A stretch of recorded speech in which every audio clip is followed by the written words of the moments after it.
اعوذ باللہ من الشیطان الرجیم، بسم اللہ الرحمن الرحیم۔ کیا میت پر رونے سے مردے کو تکلیف ہوتی ہے، یا انسان کو مرنے سے پہلے پتہ چل جاتا ہے، یا روحیں گھر آتی ہیں؟ ان تمام سوالوں کا جواب ایک ہی ہے کہ انسان وہ کام کرے جس کا حکم دیا گیا ہے۔ انسان کی نیت پر ہمیشہ کوئی بھی کام جو ہے وہ ڈیپینڈ کرتا ہے۔ جیسا کہ اللہ کے رسول نے ایک شخص سے پوچھا کہ یہ مکان میں تو نے یہ جو روشن دان رکھا ہے یہ کس لیے ہے؟ تو اس نے کہا کہ تازہ ہوا داخل ہوگی۔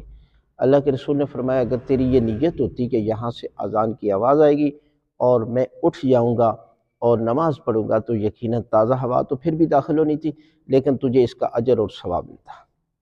یہی ہے کہ انسان کا ہر وہ کام کہ جو اللہ کی رضا کی خاطر وہ عبادت بن جاتا ہے، چاہے وہ سونا ہو، چاہے وہ جاگنا ہو، چاہے وہ دنیا کے کام کرنے ہو، لیکن اگر نیت نہیں ہے تو یقیناً آپ کو اس کا اجر و ثواب نہیں ملتا ہے۔ اسی طرح جب بندہ فوت ہوتا ہے تو انسان اللہ کی رضا پہ راضی ہوتا ہے۔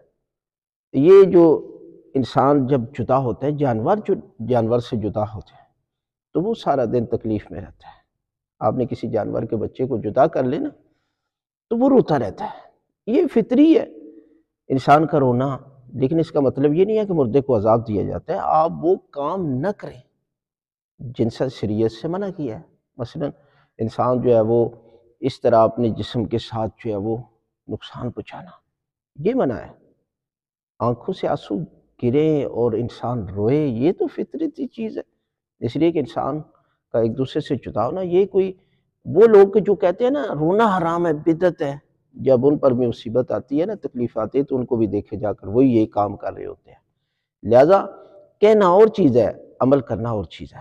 لہٰذا اس طرح مردے کو کوئی پتہ نہیں چلتا کہ میں نے کب دنیا سے جانا ہے۔ اس لیے انسان کو حکم ہے کہ آپ دنیا میں اس طرح رہیں جیسے ہمیشہ رہنا ہے، لیکن آخرت کے لیے عمل کریں کہ جیسے چند لمحوں کے بعد دنیا سے چلے جانا ہے۔ ہمیشہ اپنے آپ کو تیار رکھیں موت کے لیے۔ روحیں شب جمعہ گھر لوٹتی ہیں، اس لیے کہ جب انسان کا آخری وقت ہوتا ہے تو اولاد بھی حاضر ہوتی ہے، مال بھی حاضر ہوتا ہے۔ اولاد کہ کہ بابا ہم آپ کو قبرستان تک پہنچا سکتے، مال کفن لے سکتے ہیں، اس کے علاوہ وہ انسان کا عمل ہے نیک کہ جو پراپر اسے صدقہ جاریہ کی شکل میں ثواب ملتا ہے۔ لہٰذا آپ ہمیشہ شب جمعے کے دن اپنے مرحومین کے لیے صدقہ دے، خیرات کرے، کوئی اچھا عمل کرے تو یقیناً ان کی روحیں جو ہے وہ خوش ہو جائیں گی۔